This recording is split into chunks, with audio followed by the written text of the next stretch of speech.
The St. Mary's School Board now allowing teachers to carry concealed firearms in the classroom.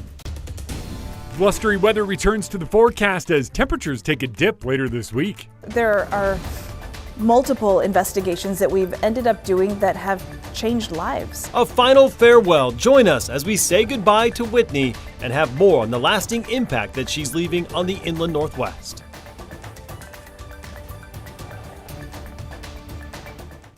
Good evening and thank you for joining us for KREM 2 News at 5 tonight. I'm Mark Hanrahan. It's good to have you here. I'm Whitney Ward. We want to start now with an update on a story that we have been following for weeks. An Airway Heights dog breeder now facing several charges of animal cruelty. We first told you about this investigation into Wild Wolf Kennel back in February. KREM 2 Shannon Mowdy has our continuing coverage tonight. Shannon?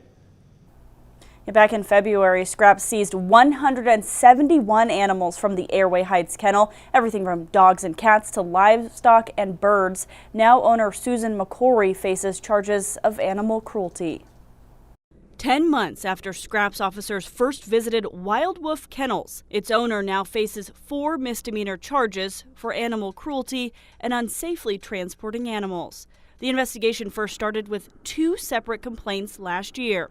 In April 2024, a prospective employee reported animals kept in filthy, smelly conditions at the kennel and in McCory's home, which the job applicant described as hoarder-like conditions.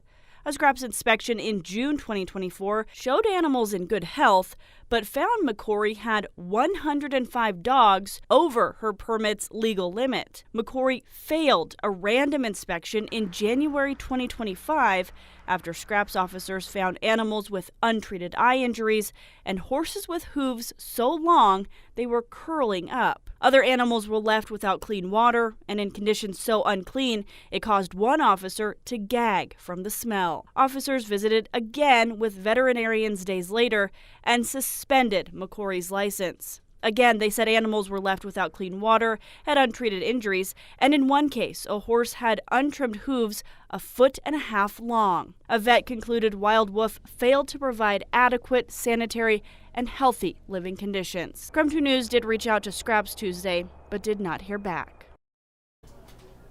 I also made contact with McCory today. She declined an interview. She is expected to enter her plea later this month. Shannon Mowdy, KREM 2 News. Very much. In other news, the Idaho Attorney General's office announced that they will be reviewing the deadly Pocatello police shooting that left a teenager with autism dead. A neighbor had called 911 claiming that a man who appeared drunk was holding a knife, and it happened during a family barbecue. The family has described it as a misunderstanding. 4 officers fired their weapons, hitting 17-year-old Victor Perez 9 times. Perez was nonverbal, autistic, had cerebral palsy, and could not understand English. The officers involved in that shooting have been placed on administrative leave. All right, we want to take a quick break from the headlines. We're talking first weather here. We've got our chief meteorologist, Jeremy Legoo, standing by outside on a gorgeous day. Yeah, Jeremy ditched the shades from 4 p.m. Just going without them right now. I forgot them on my desk. I really wish I had them. Yeah. Sometimes it's a frantic run out here. You know, the 5 p.m. ends. It's Jeremy, make a quick graphic and sprint outside. And man, I'm moving quick, but sometimes not fast enough. 68 degrees is where we currently sit. That's as warm as we have been today. We got as close to 70 as we could, but then some cloud cover moved in and stopped us. Made it in Deer Park and Sandpoint, but now those temperatures trending a little bit cooler. Similar story in Coeur d'Alene and Ritzville as well.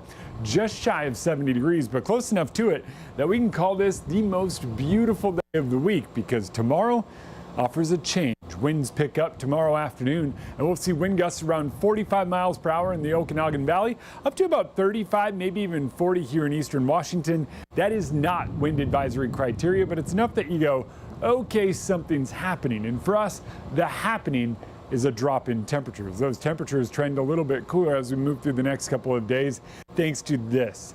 It's a storm moving through, a northerly wind along with it.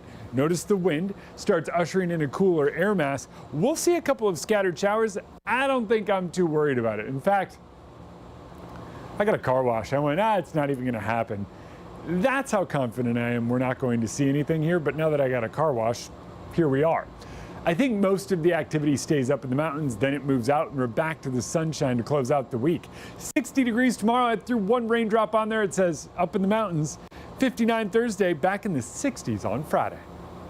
I thought the rule was that if you get a car wash, it definitely means rain. I know. Thanks, Jeremy. Yeah, exactly. Jeez. All right, we have a lot more news still to come tonight. First, have you filed your taxes? Today is the deadline. We've got some last-minute tips just in case you haven't done it yet. And in case you didn't know, today is Whitney's last day here on the desk. Later on, we take a look back at her remarkable career here in the Inland Northwest.